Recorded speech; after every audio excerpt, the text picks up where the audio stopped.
If you're streaming the event on our website, you can simply type your name and question below the streaming player.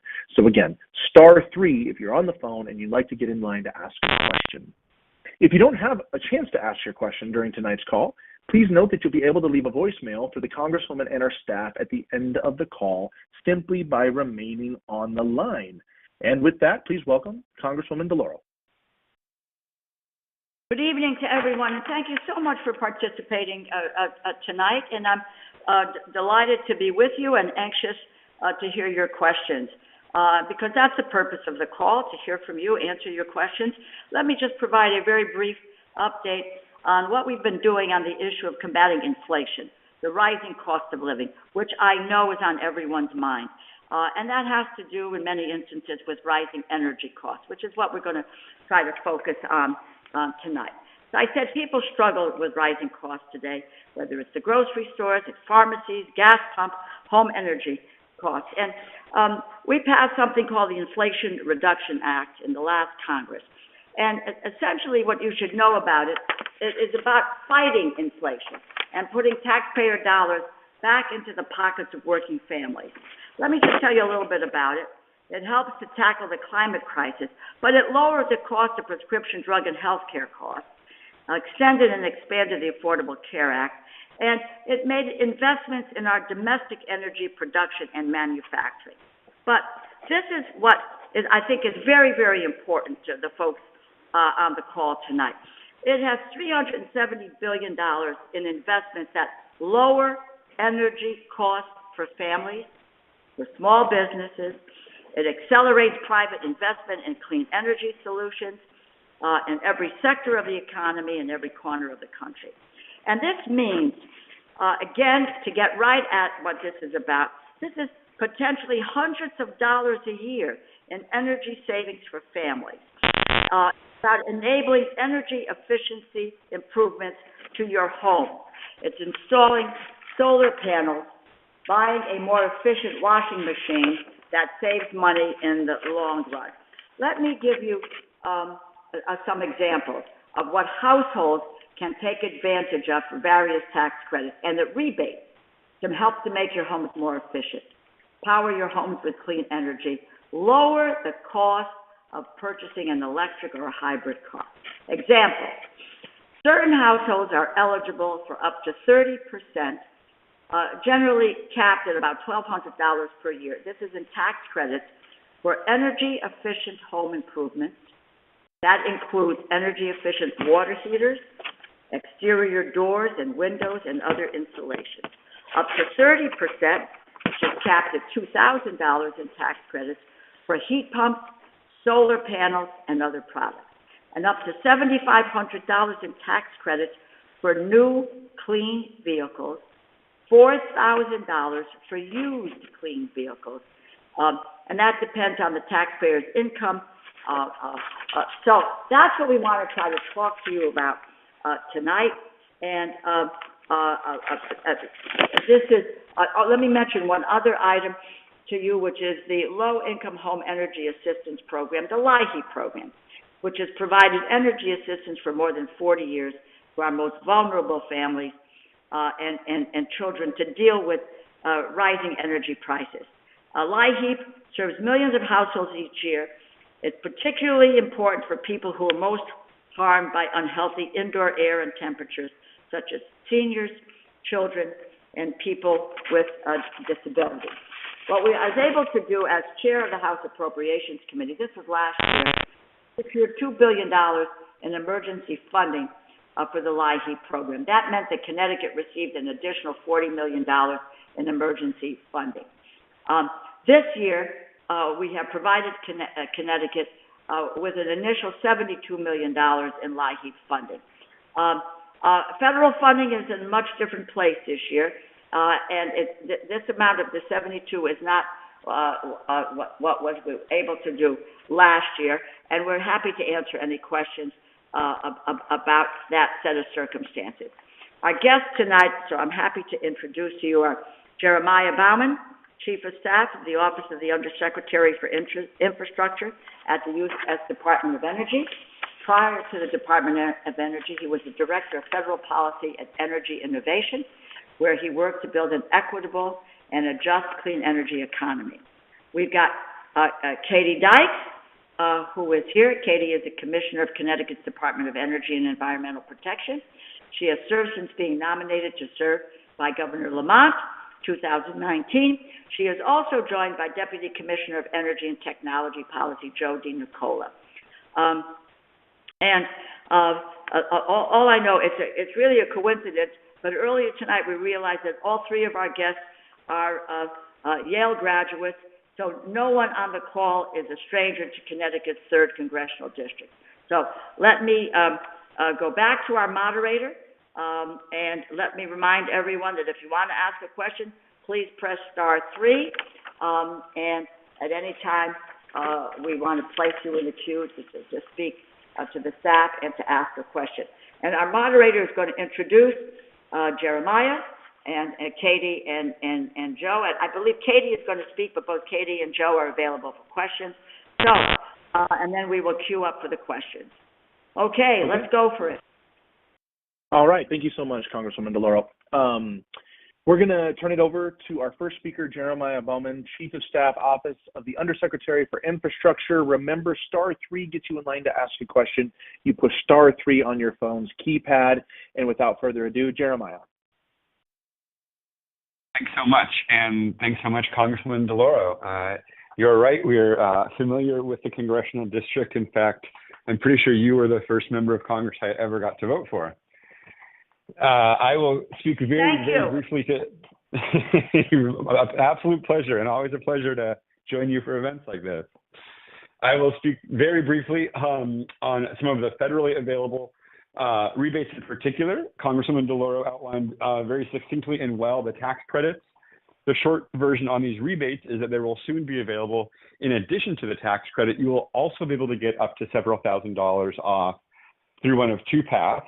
One, simple appliance replacement. So the Congresswoman used the example of a heat pump where you can get, excuse me, a tax credit. In addition, you can get up to several $1,000s off of a heat pump to replace a furnace or air conditioning system that needs replacement.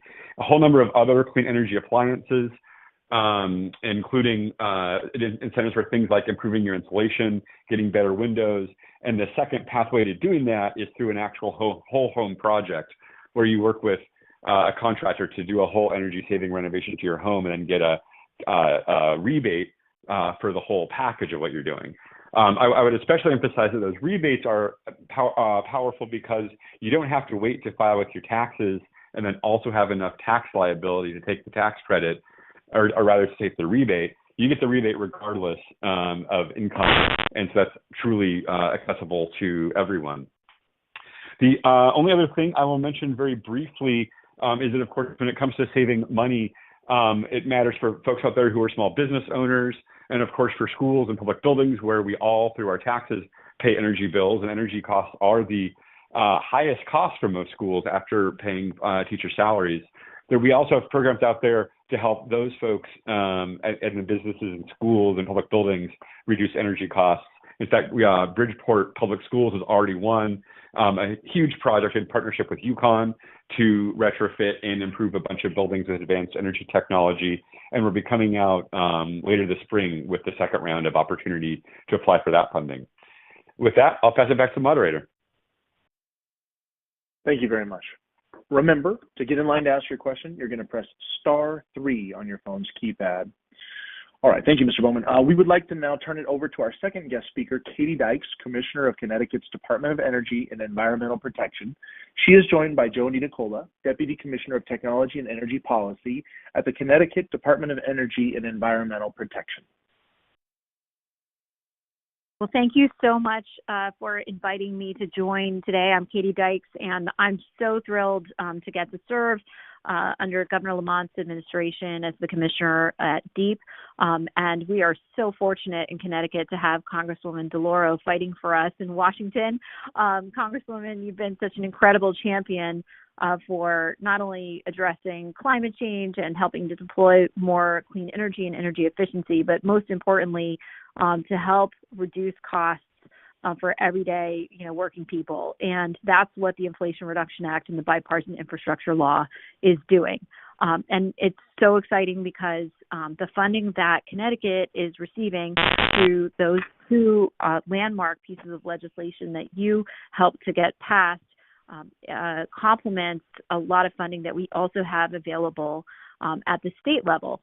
One of the most important things I'll say for folks who are dialing in tonight, as you're going to hear about all of these different tax credits and rebates and dollars that are available to help you lower your energy costs.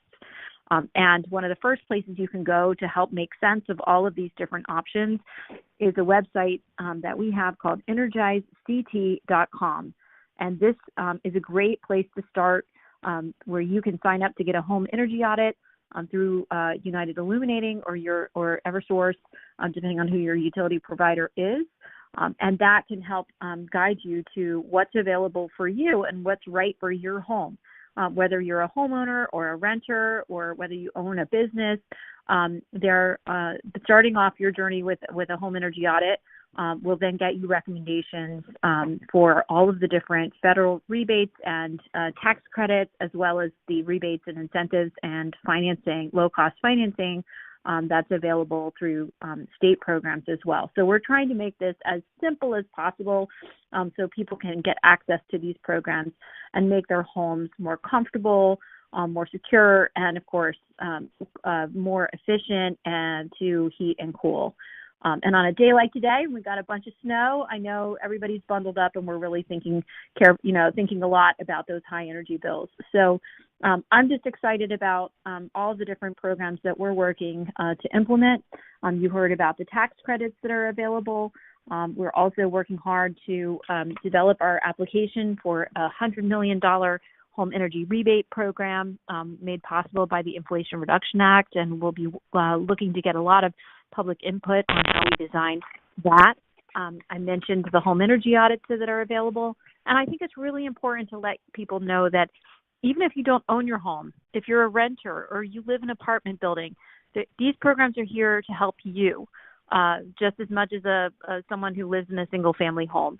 And we have, again, if you visit EnergizedDT, you can learn about the programs that are available to you, working with your landlord and with your local utility to help ensure that your apartment or your condo or wherever you're living can also take advantage of these different services and upgrades. And I'm really excited about working, together with the Department of Energy and especially with our amazing delegation and with Congresswoman DeLauro to get your feedback tonight about how what kinds of programs and kinds of solutions people are most interested in, because we're here to serve, and we're excited about making these federal dollars that we're receiving through these programs work for the people of Connecticut. So I'll pass it back to the moderator and look forward to questions. All right, let's get into it. Okay, remember, *3 gets you in line to ask a question. We already have several people in line ready to ask their questions. So first, we're going to go to Elise out of West Haven. A question about energy assistance. You are live, Elise. Go ahead. Hi, good evening, everyone. So my question is, I have an energy assessment scheduled for next week, and I was wondering, after that assessment, would I be able to qualify for some of the rebates or the federal tax credits, and how would I go about finding that out? Well, first of all, and I'll get my guests to respond as well, but I'm delighted to hear you're taking advantage of the home energy audit. I have heard from constituents who have benefited from one. You're right. The professional will work with you, find the opportunities in your home, whether it's insulation or HVAC, where you can be more energy efficient and to save money. And they will help you to figure out where those opportunities overlap with these tax credits and rebates. Now, let me also ask Jeremiah and Katie to jump in here and to try to be more specific with information for folks. You bet. Well, first off, I want to say congratulations on scheduling a home energy audit. This is the best first step to take if you're curious about things that you can do and what will be most impactful to lower your energy bills. So I'm really excited to hear that you have that scheduled. And for anyone who hasn't had a home energy audit before, you can go to EnergizedDT and find out how to sign up to get the audit. When you have the audit, the great news is that a contractor will come to your home. They will perform some energy-saving measures right there, some caulking, weather sealing, things like that will help to reduce your bills immediately. And they'll also do some evaluations of your home that will help them identify and pinpoint the types of additional improvements that you can make that are going to make the biggest impact for your home. And we know in Connecticut we have homes built in the 1600s, and we have some homes that were built last year, and they are all going to need, different types of things to help that will be best for them to lower their bills. So that's why this home energy audit is a great place to start. And your vendor will then sit down with you, the contractor, and walk you through all of their recommendations of what measures might be best. And they will also walk you through all of the different rebates and incentives that are available. For example, we have very great incentives going on for insulation and weatherization for your home to reduce drafts and help keep your heating or your cooling indoors and not leaking out into the environment. And they'll also be able to talk to you about financing that might be available, because we have the Connecticut Green Bank here in Connecticut. That's they've been able to provide, in some cases, very low interest loans that will also, together with rebates, help make the monthly cost of some of these bigger upgrades, whether it's shifting to a heat pump hot water heater, or another more efficient appliance, or looking at heat pumps for your home heating and cooling. Those might be bigger dollar investments, and so these low interest loans might be right for you to help make that more affordable day to day. And then in addition to that, you'll also be getting recommendations about some of the federal tax credits that are now available as a result of the Inflation Reduction Act. And when you stack all those things together, the state rebates and the low interest loans, as well as the federal tax credits, and then we hope by the end of this year we'll also have federal rebates that will be available for certain households. So your vendor will help you navigate all those different options, add them all together, and pencil that out to what's going to be the best for your home to save money, and so you can get the most of all of these federal and state funds to make that more affordable for you. And I'll hand it over to Jeremiah as well. I'm sure there's lots of other info about the federal programs that might be used. No, I think the risk of just giving you even more things to try to scribble down by listing more options. I'd go back to where I think Katie started. The energy is the most important piece, and the person doing that will probably walk you through all the options for tax credits and rebates.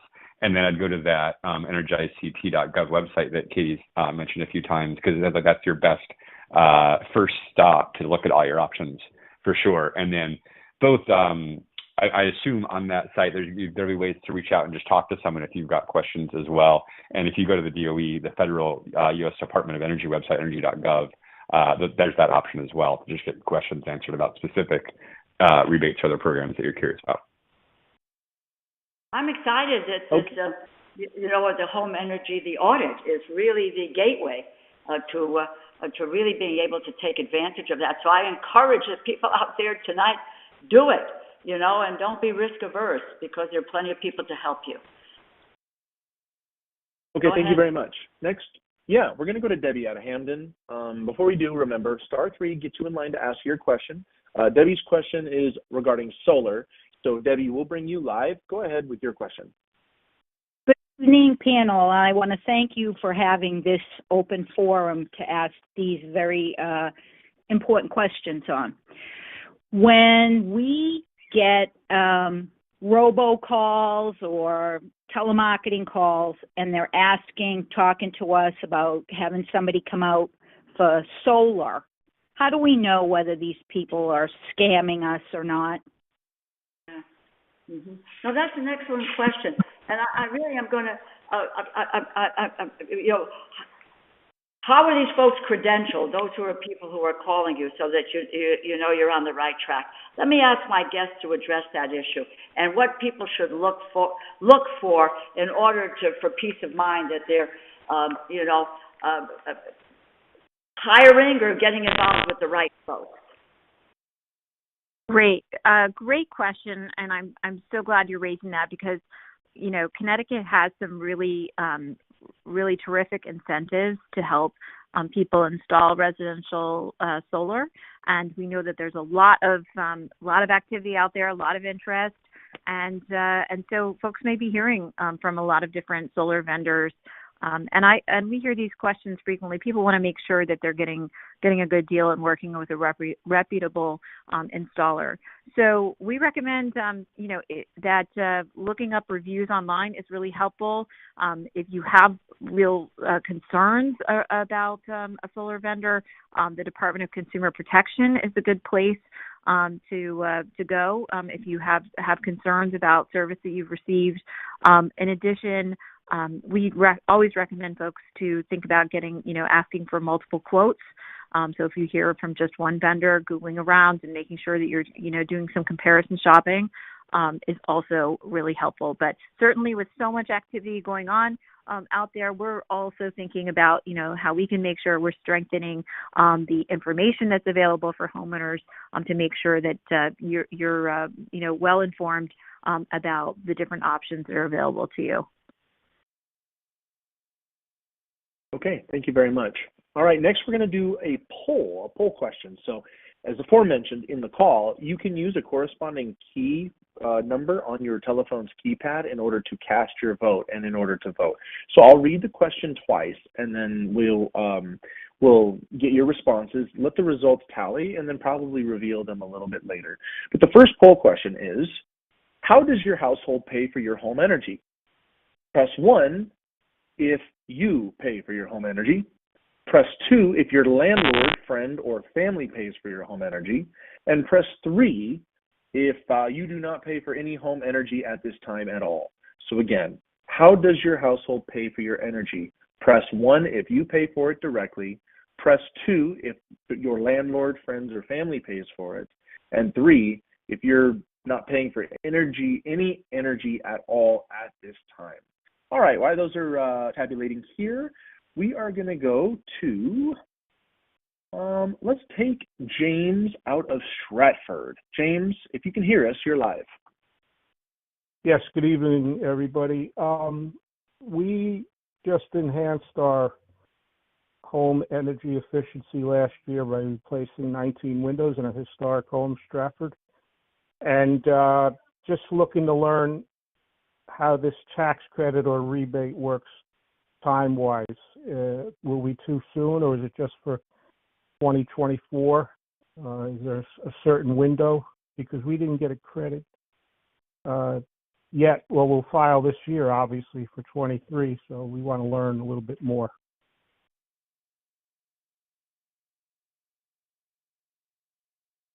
That would great. So, yep. So go ahead, Go ahead, Congresswoman. Yeah, so I always recommend that folks, if you're talking about some of the federal tax credits, for example, we always recommend that folks, consult tax counsels. I certainly can't give tax advice, but in this instance, I think just based on, the information that you provided, I think it could still be something you could claim for 2023. That's my understanding. Yeah. Mm-hmm. Tax credit attaches to the tax year when you make the payment. Is that accurate, guys? Yeah, if you bought them in 2023, they'll be eligible for the tax credit. Okay. And you can, by the way, reminding myself of Katie's good advice to talk to tax counsel. You can also, if you go online, the IRS has already put out guidance on that, so you should be able to pretty quickly verify that the tax credits, the new enhanced tax credits, were eligible for purchases last year. The rebates will not be, because those have not been set up and made available yet. Great. Okay, very good. All right, well, we'll move to our next caller. Remember, press star 3 to get in line to ask your question. Star 3 on your phone's keypad. By the way, the results of our first poll were 86% of folks on the line are actually paying for it themselves, their energy. And then about 6% of the folks, it's either landlord, family, or friend that actually pay for it. And about 8% do not pay for any home energy at the time at all. So next, we're going to go to, and we'll have, I think, one or two more polls later on in the event here, but we're going to go to Parshutam out of Shelton. Parshutam, you are live with us. Just 1 second question about solar panels, I believe. Yeah. Thank you very much, Congresswoman DeLauro. I really appreciate the chat. And I really like your approach. My question is this. I am trying to get solar panels for my home. And I also read the reports that come out, and I have read some places that government is helping the installers as well, and all of them are getting free panels. The reason I bring it up is that overall, the cost of installation is such that for 25 years, I'll be paying the same money that I'm paying now. So I really don't see much savings going forward. Plus, they don't even supply the storage capability so that if the power goes out, solar panel is useless because I can't use that. Okay, so and just to reiterate, I feel like what Parshutam is asking is maybe some critique on solar panels and the cost versus the benefit of utilizing them. Anyone want to take a stab at that? And I just would add that, I guess the issue is how has it resulted in a positive, financial effort for our caller here. So, please. I guess I can. Yeah, I can. This is Jeremiah. I can take a stab and welcome Katie and others helping. But I think the way I think about this is, number one, on the one hand, you'll hear this everywhere. Solar has gotten so cheap that for most people in most places, it's a great deal these days because you, at a minimum, depending on your situation, you can lock in an electricity rate for several decades, and it might be substantially lower than what you're paying your utility all in. But I think just like the importance of a home energy audit when it comes to looking for energy efficiency opportunities, the details really do matter. Both just the specifics of your house and where the solar panel could go, so how much actual electricity you can get out of it, and how that compares to your overall energy bill is kind of just the first starting point. Like me at my house, I have one giant beautiful tree and it happens to be perfectly situated such that I could never get enough panels with enough sun to make it work out for me financially. So that's the thing that happens for sure. And there's also different financial arrangements out there. This also goes back to the question about, being worried about sort of fraudulent people selling solar. That's the other thing you have to look at, aside from getting multiple quotes. I think I'd recommend the same for you, get multiple estimates.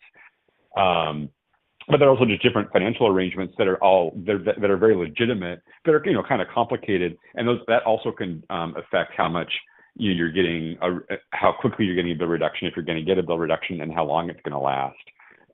They get into kind of whether you're leasing or owning the panels and other factors like that.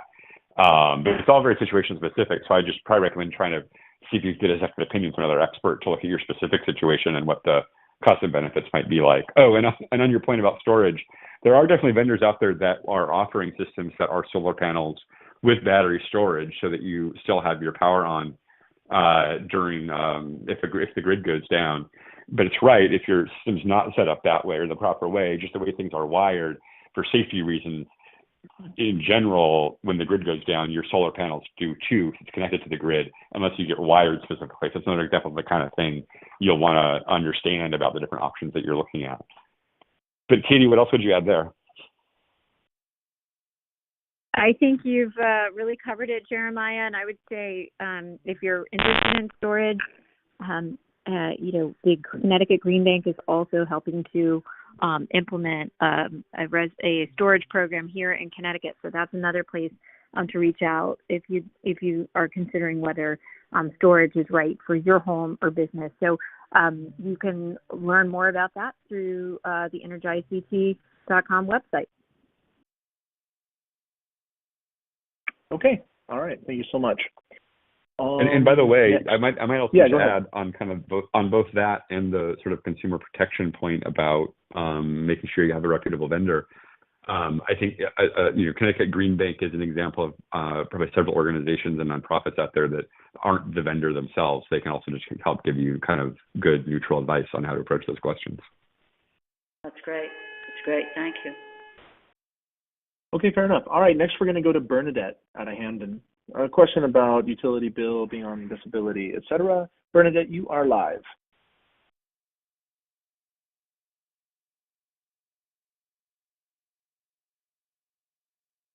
Yes, hello. Well, I was calling. I was asking this question. I am on disability, and my utility bill is sky high, and I have got my utilities turned off, and I didn't have no way to get it turned back on. I was wondering, where can I get help to help me pay my utility bill? Well, look, let me start with this. The Low Income Energy Assistance Program, which is better known as the LIHEAP program, can be of help to you. And you take a look at, obviously you're a Connecticut resident, but if there's anyone in your household that meets the following income guidelines, and that's information that we can get to you. If you receive any of the following benefits, the SNAP program, the Temporary Family Assistance Program, Supplemental Security, that's SSI, or the Supplement for Age, Blind, and Disabled, and if you benefit, if your household income falls at or below the income levels, certain income levels. Let me just say this to you, and I'll ask my guests to comment, but why don't you give my office a call? It's 203-562-3718, and let's see how we can help you get connected with a LIHEAP program so that you can get benefits and help for your bills, okay? Jeremiah, Katie, and Joe, do you have anything to add to that? Sorry. Go ahead, Katie. Bernadette, I'm so sorry to hear about the challenges, this challenging situation, and I want to say that first off, I don't know if you were saying that your service was shut off previously or if it's recently been shut off, but it should not be shut off. There's a moratorium on shut-offs during the wintertime. And so I would recommend that you reach out to the utility as soon as you can. They have payment plans and other arrangements that they can help folks work out if you've fallen behind on your bills so that they can give you a discount and other things to help you get back on track. And in addition to that, we have a new very new and very important new program that is based in Connecticut, which is to provide for a discount on electricity rates for folks who are in certain income qualified categories. So that could be a discount of up to 10% or even up to 50%, for example, if you're on SNAP or other types of benefits. And in order to learn about how to enroll in that program, the first thing you should do is reach out to your utility. And the only thing I would add that I think either the utility or Congresswoman DeLauro's staff can help you navigate with would be, in addition to that low-income energy assistance program, which will help just directly reduce your bill, there's also the low-income, the weatherization assistance program, which can come in and do some energy efficiency renovations at no cost to you to help bring your bill down further. Be in touch, Bernadette. Let's see how we can help you. All right. Next, we're going to go back to our second poll question of the evening. This question is, what is most important for you to get out of this call today? What is most important for you to get out of this call today? Is it to learn how to save money on home energy costs? Press 1. Is it to learn more about electric vehicles? Press 2. Is it to learn more about getting help heating and cooling your home? Press 3. And if it's something else, press 4. Again, what is most important for you to get out of this call today? Press 1 if it's to learn about how to save money on home energy costs. Press 2 if it's to learn more about electric vehicles. Press 3 if it's learn more about getting help heating and cooling my home. And press 4 if it's something else. And if it's something else, obviously then press star 3 to get in line to ask your question, because then obviously our panel can discuss it. All right, we're going to go to Sheila out of New Haven. Sheila, you are live. Thank you. Ms. Rosa, I just want to let you know that you are a phenomenal human being, and you're such a jazzy dresser. I've always loved the way you dress. Okay. Thank you. I love you. Thanks so much.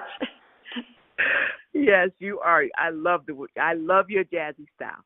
Okay, my question is that I rent in New Haven, and I've always tried to fill out the application to get my apartment winterized. So is that possible because I rent? Mm-hmm. Let me just say what I understand is that the IRS is saying that the tax credits could also apply to renters and to multifamily residences if you meet the income limit spelled out in the law. So instead of a full home renovation to accommodate a new heat pump or a major purchase like a new stove, a renter is going to want something that can be plugged in, like a window unit, a heat pump, or a ductless heat pump, clothes dryer. A cheap option is an induction burner that can plug into a regular 120-volt outlet. These can be purchased for as little as $50. But I know the home efficiency rebates are being administered state by state, so let me hear more from Deep about your vision for the program and what applies to renters. You bet. Thank you. I'm so glad that you asked this question, because I think a lot of people think about energy audits and upgrades, and they think that they have to own their home in order to take part. So going to that website, energizect.com, is the best step to go and sign up for a home energy audit. Renters can participate as well. You will need to get the permission of your landlord. There's a little form that they can fill out to authorize the audit to occur. But, a lot of landlords are really enthusiastic about these programs, because it's not only helping you as their tenant to lower your energy bills. Obviously, that makes it easier for you, people who live in apartments with affordable heating and cooling bills are more reliably able to pay their rent, right? So there's benefits to the landlord. In addition, it increases the value of the property, for the landlord as well when these energy efficiency upgrades have been made.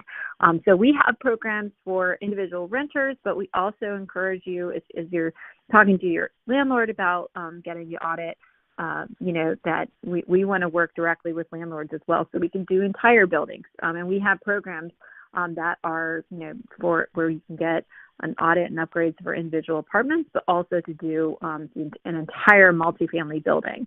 And so that's something that we're seeing more and more, is a lot of landlords taking advantage of of all of the federal and state incentives that they have available for them, and we're really excited to help support that.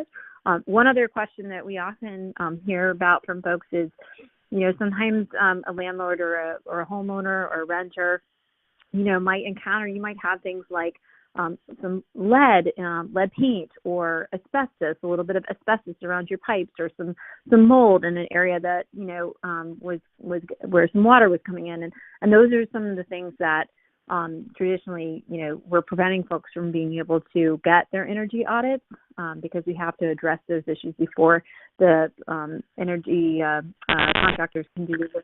But fortunately, because of, again, some federal funding that DEEP received, we've been able to launch a new program that is helping get some of these different kinds of barriers, health and safety barriers, like mold and asbestos and knob and tube wiring and so on, remediated so that then folks can take advantage of the energy audit. So that's sometimes something that we hear as a concern.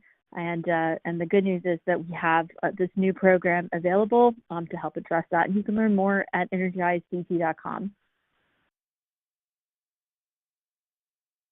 All right. Next, we're going to go to an online question. It looks like we have a question here that says, there's lots of talk about electric cars, but I can't afford a fancy Tesla. Do you support Americans who want to keep driving gas cars? I imagine that question would be to the Congresswoman. Okay, let me just say this here. I understand that gasoline-powered cars have been around for a very, very long time. And there's nothing in this law that is seeking to prevent you from making that choice. And that's the issue here, is you have a choice. And that is something I support people having that choice to drive an electric vehicle. This law makes it possible. If you want to choose to move to an electric vehicle, we should do everything that we can to make sure it's affordable. Otherwise, it's not really a choice. And that's what the Inflation Reduction Act is really all about. You can take advantage of the tax credits for both new and used electric vehicles, and that makes these electric vehicles are on a level playing field for the very first time. So there's savings in doing that, but again, as I've said, you have a choice to make, and that's what I think is.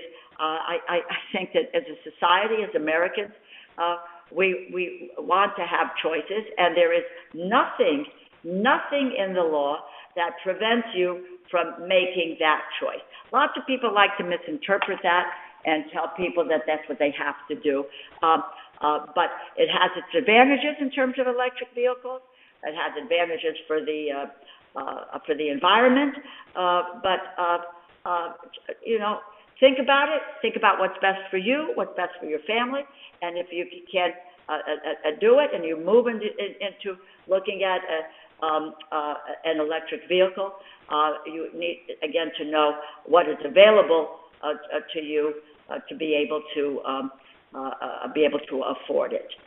So there we go. And my colleagues here have anything to add? Yeah, Congresswoman, I just wanted to add too that I think that folks, a lot of folks, drive Teslas, and there's some folks who are really passionate about them, love those vehicles. But there's also a lot of other electric vehicle models out there that are really affordable. The Chevy Bolt, for example, under $30,000. When you add in the federal tax credits that are available, that takes that purchase price down by $7,500 that you can offset on your income taxes. And in addition, we have state level rebates that are available. Over $2,300 is a state rebate that you can add, or again, to subtract off the purchase price that's available, cash on the hood right from your dealer. And when you add all those different incentives up, it can really significantly lower the cost of a new electric vehicle.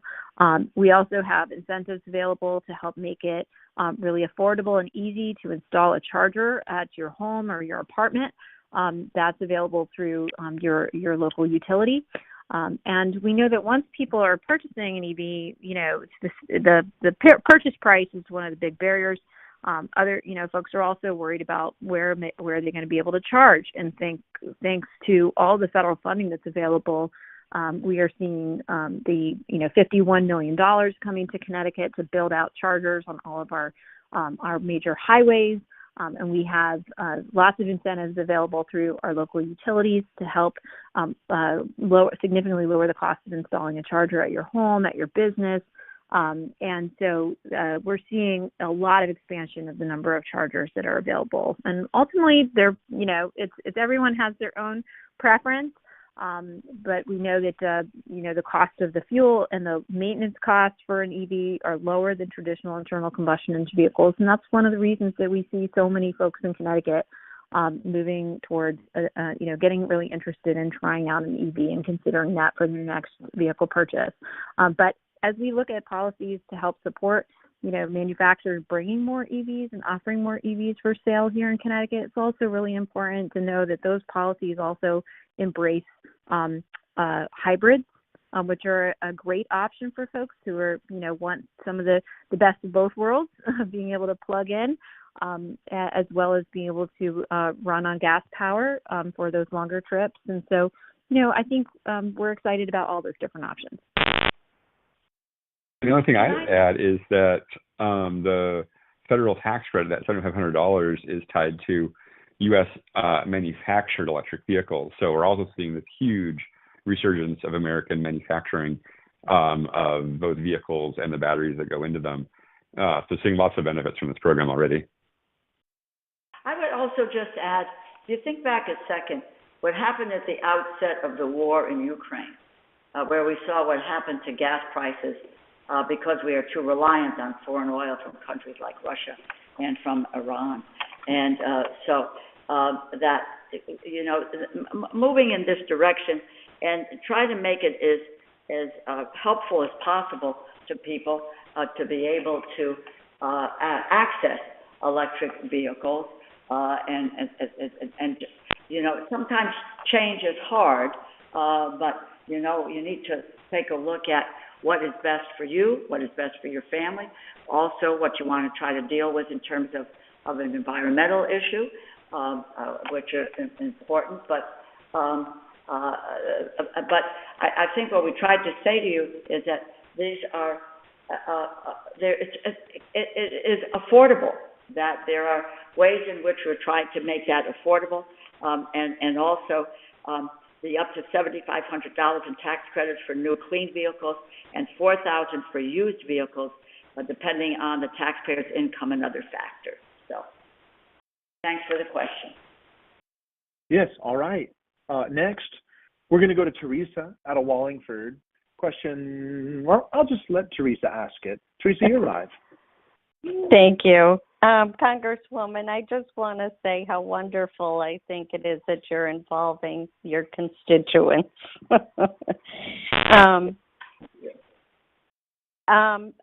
My question is, I live in Wallingford and we have a private electric company, so we have Wallingford Electric. I had SEEP last year and they said it was a one-time thing. I have WEEP this year, and that's very minimal. That goes towards the electric bill.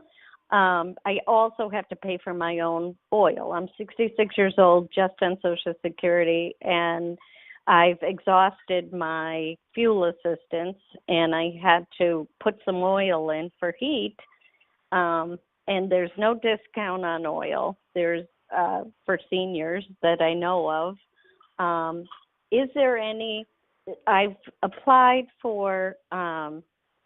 They can't shut off the electric because I'm on Social Security, but that's just during the winter. It's not during the summer. So during the summer, I'm catching up from the winter. And there's no senior discount. Is there any other discounts that I can receive?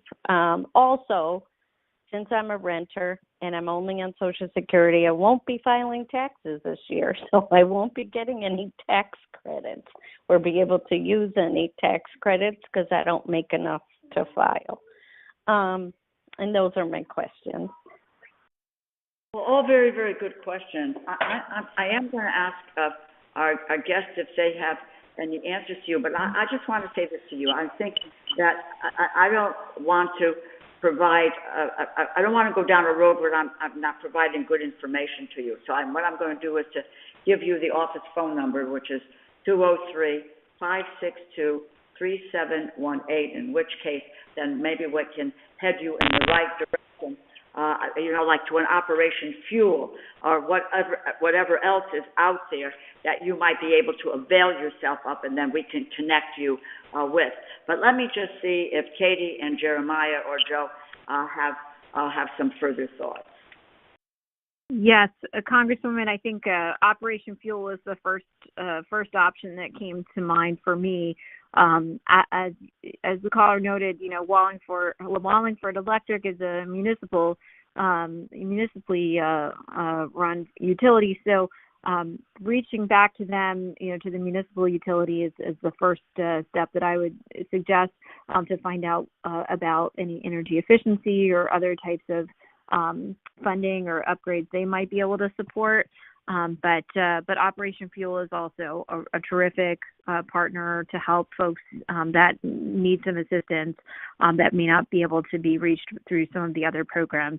And I will say that we know that many folks across Connecticut are going to be able to take part and get the benefits of the tax credits from the Inflation Reduction Act. And I'm so glad that you mentioned, for folks that don't have a lot of tax liability to apply those credits to, there's also rebates that are going to be available for income eligible folks to take advantage of. We are working through the process to get those rebates to put our application into the Department of Energy, and we're working, looking to get a lot of public input on designing that rebate program.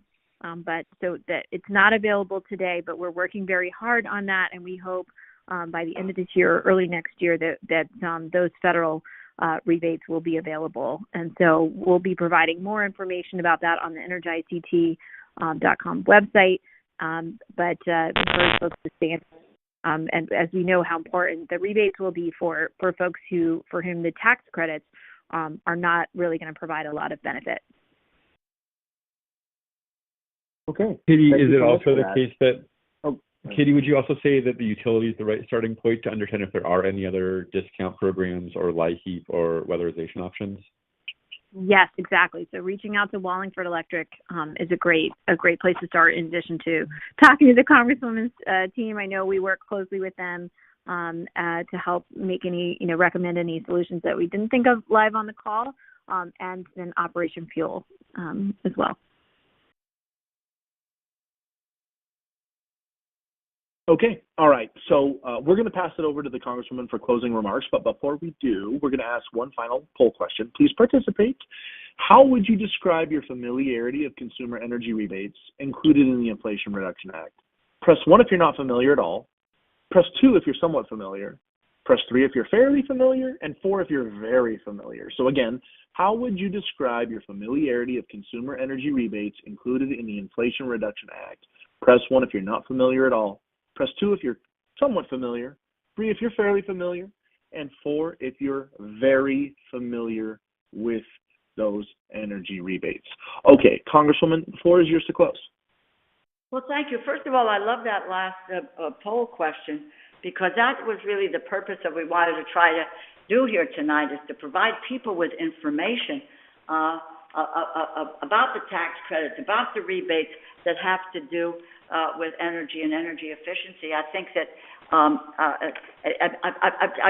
will tell you, I don't want to prejudice the outcome of the poll question, but it's my concern that people just do not know what is there for them. That we need to be engaged with a very serious education process to let people know. And I say that in the context of these are tough economic times for families. Families, and this is not just a soundbite, people are living paycheck to paycheck. They're having a tough time, buying food. They're having a tough time with healthcare costs. They're having a tough time with energy costs. And so, and we have an opportunity with a federal legislation that is trying to address these issues. So I want to say thank you to my special guests tonight, to Jeremiah Bauman with the Department of Energy, Commissioner Katie Dykes, and Deputy Commissioner Joe DiNicola with DEEP, for sharing. As I listened to the question, I got very excited. People really are interested in what is happening, and they have real concerns.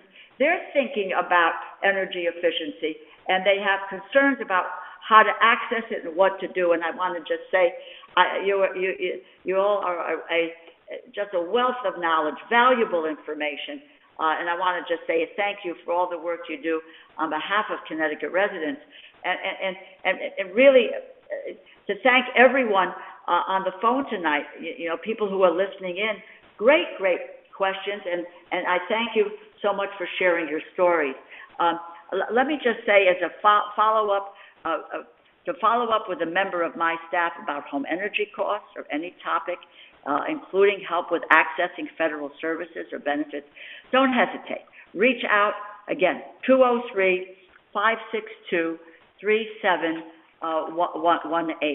And I also, and if Katie, let me just say, why don't you just mention the website where people can get information once more? Terrific. Yes, it's energizect.com. So really, it's meant to be like a one-stop shop to answer lots of questions, and we encourage people writing that down and going to take a look. Okay, and thank you for all of you. Have a safe evening. It's wonderful to speak with you, and good night. Thanks so very much.